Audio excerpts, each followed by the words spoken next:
All right, man. So how has quarantine been for you and the family? Man, I think it's been quite a change for everybody. For me as a father, it was tough. My kid couldn't go to school, and I'm no school teacher. So it's definitely been challenging, man. As far as being a father, but as far as training, I was lucky to have a few select guys that we kept getting training in.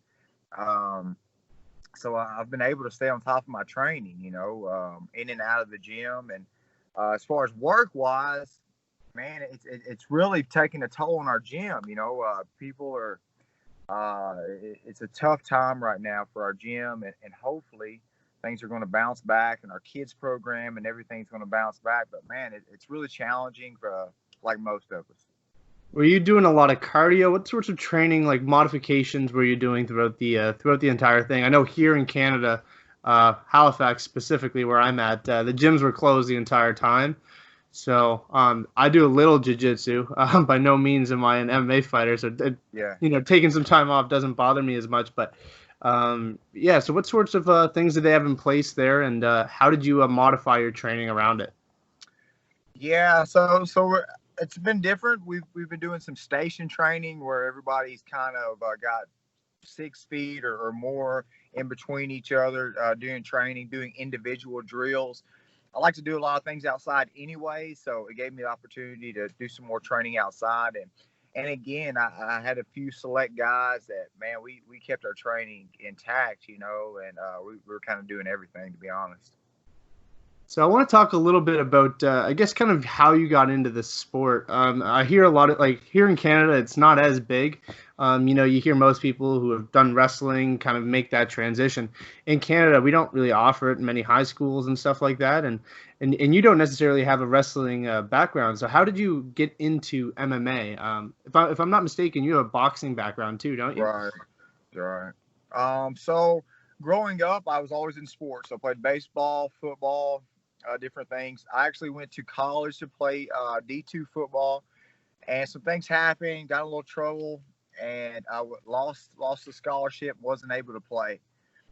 For over that next year, I spent a lot of time in trouble. I wasn't putting my time in the right things, and ended up having getting a lady pregnant and had a kid on the way. So I was like, man, really got to get my stuff together.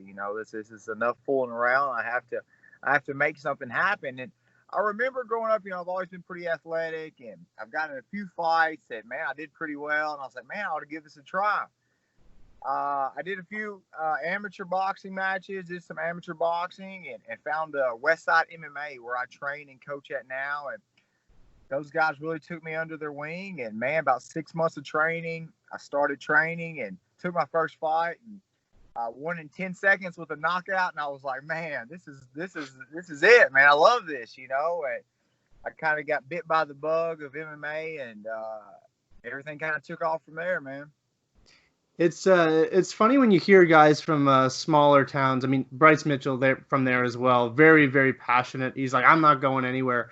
But you Yeah, do hear about people who come up from these smaller camps, eventually making a transition to a bigger one. yeah, yeah. Is that something that you've considered, or are you loyal to where you're from, given That's a everything great. that's done for you? That's a great question, man. I've had the opportunity, several opportunities to go to different camps. I've been asked to come to different camps.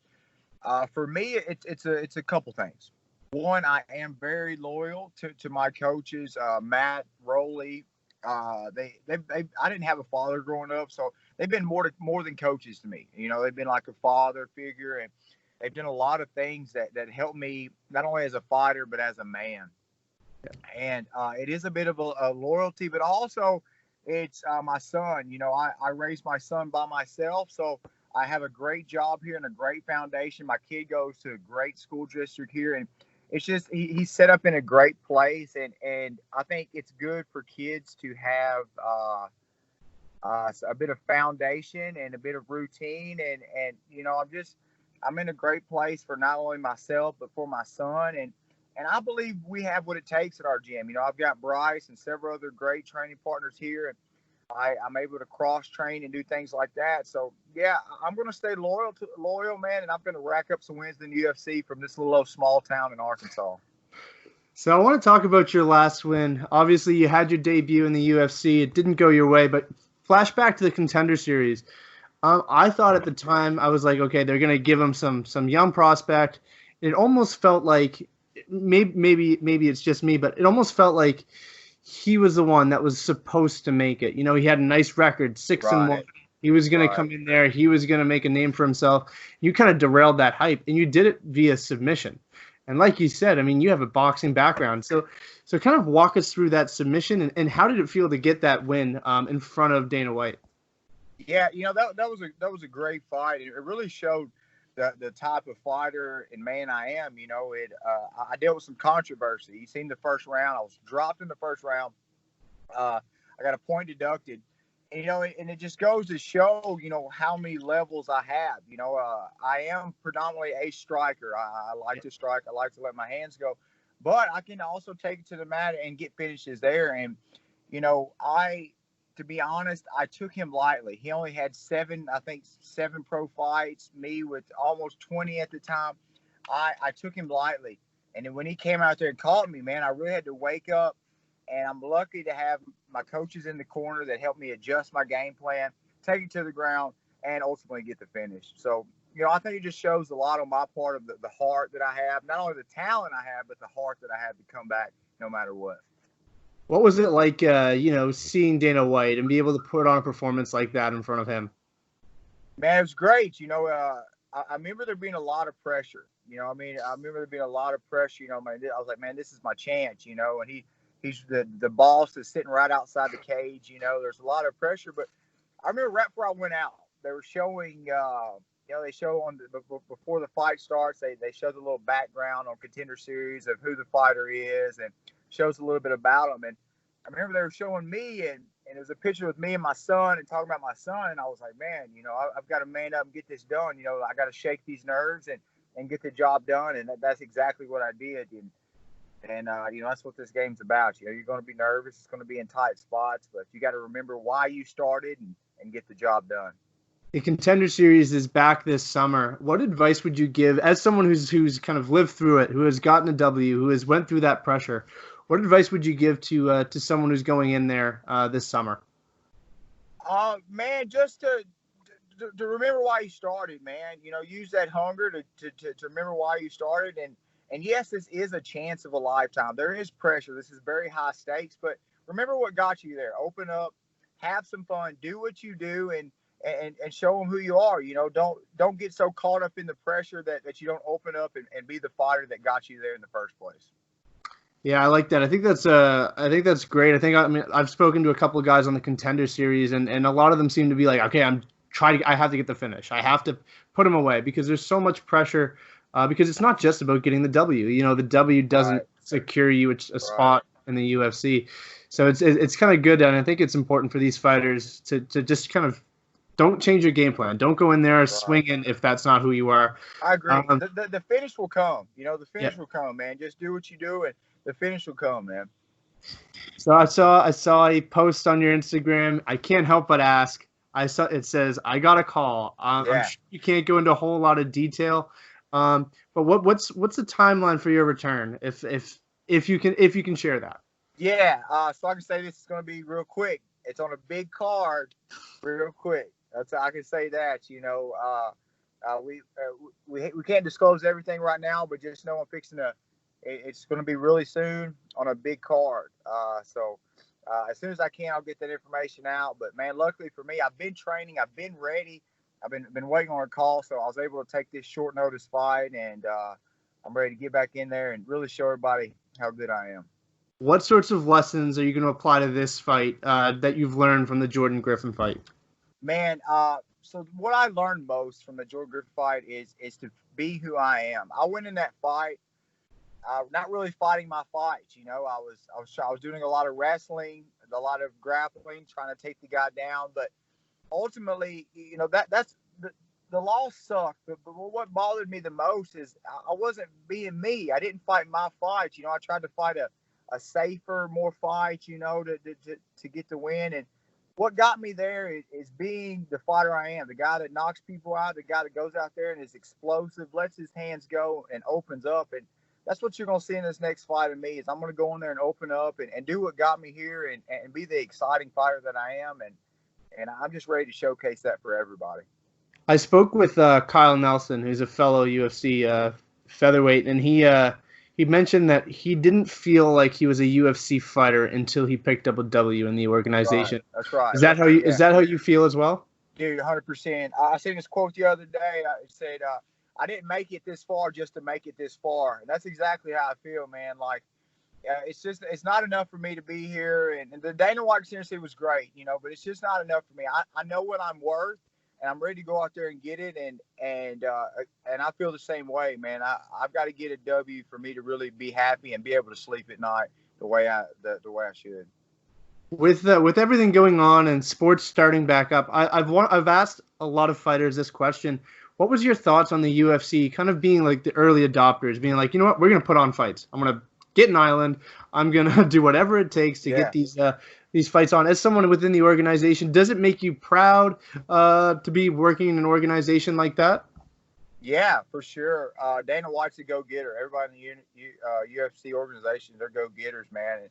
And I think it really it allowed him to show other organizations you can get it done. It is possible to still run organized sports. You know, you just got to take some little extra precautions. But I think it's great, and man, I think it's great for the economy. We have to keep going. You know, I know this is a big deal, but man, we have to keep going as an economy and not just let everything crash. And I think it's great, and it set a good example for other sports. And man, I'm lucky that, you know, my career, my boss is still wanting to run the show because I need money, you know. So I think it's great. Is there a part of you that wishes that you might have a chance to go compete on Fight Island, or are you a homebody and So like my goal for the rest of this year is to get this win here soon and jockey my way. They said they're going to do Fight Island again at the end of the year, and to get my goal is to win this next fight and to jockey my way onto this on the Fight Island. That would be a dream come true for me. I'm not a homebody. I like to go, man. One of the things I love about this sport is it's allowed me to go to different places I would have never been able to go without fighting. You know, I went to different countries, different states just through fighting, and I want to continue to do that. And I see a lot of value in just being able to travel to fight in different places. The one thing from a fan perspective that I noticed, and I don't know what it's like, you've experienced it. What's that empty arena feel like when you're actually in the ring, hearing everything from the corners to the commentary to it must be like almost overwhelming, but it probably feels a little bit like a sparring session, does it? Yeah. So I kind of thrive off of the crowd. I like that, you know, like I like being under the lights. But I will say from a coaching standpoint, you can hear your coaches way better. So I think that's a definite pro that you can, without the crowd, you can hear the coaches way better. And so there's pros and cons to it. Do you think it'll favor you come your next fight, or do you think it may hinder you not being able to hear that crowd and not being able to get hyped up? I've heard both sides. Well, I will say this. For me, I could say this. It's going to be in the Apex. So I've already got a win in the Apex, and being in a place that I've already been, I'm comfortable with. I think for me, it's going to help that I've already been in that environment. I've already fought there and got a win there. For me, those small things like that matter, and I think it's going to give me a lot of confidence going in there that I've already gotten a win in this same place. So I have to ask. Well, I built this sort of little platform I have based on making predictions on upcoming fights. Okay. There's a big fight coming up. Probably the biggest heavyweight fight of all time to really declare who the greatest of all time is, arguably. Stipe versus DC. What's your prediction for that fight? I'm going DC because if you look at the first round, DC was doing great in that last fight because he was mixing together his wrestling with his striking. Then in that second, he tried to strike too much, and that's where Stipe, you know, does well. So I think if DC is mixes his wrestling and striking together, it'll be an easy win. All right, I'll ask a couple more questions. One MMA related, one non-MMA related. So Bryce Mitchell, he's been super vocal about camo shorts. Is that something Yeah. that you'd wear too proudly if you had the opportunity, You or is it know, not your thing? Bryce is my boy. Like, man, that's my boy. I'm going down. I'm down for him. He's down for me. But there's some things that we are different. I do like to hunt and fish, but man, that man's all in. Like he's all in. So I'm not so much the camo shorts. My boy, he likes them. That's cool with him. To each their own, but not me. What will it take to really kind of bring Arkansas MMA on the map? There's you, there's Bryce, but what will it really take to really make Arkansas an MMA hub? I think we just got to continue what we're doing. Bryce is doing his job, man. Dude, Bryce is stringing together wins. He's really getting us out there. I need to get on my horse and stay on my horse. And, man, there's some other up-and-comers coming along, man. So just keep your eyes peeled. I think we just got to keep doing what we're doing. We're knocking on the door right now. We just need to knock that boy on in, All right, last question, non-MMA related. I saw you were fishing. You told me you were fishing yesterday. Yeah. Is that what you do in your free time? What sorts of things do you do to keep your mind occupied? Yeah, man, I do like to be in the outdoors, whether it's hunting, fishing, swimming. The other day I was on the lake with my son on our jet ski, so I just love, I do love to fish, man. It's something that my whole family's always done. They actually had a bait shop back in the day, so it's just kind of a family deal that I've always done. And it's something that allows me and my son to spend some time together. All right, man. Thank you so much. I appreciate you taking the time. And whenever your fight is, it sounds like it's soon. Best of luck, and I'm rooting for you. Thanks, man. I appreciate it. Have a great day. Yeah, you too. All the best.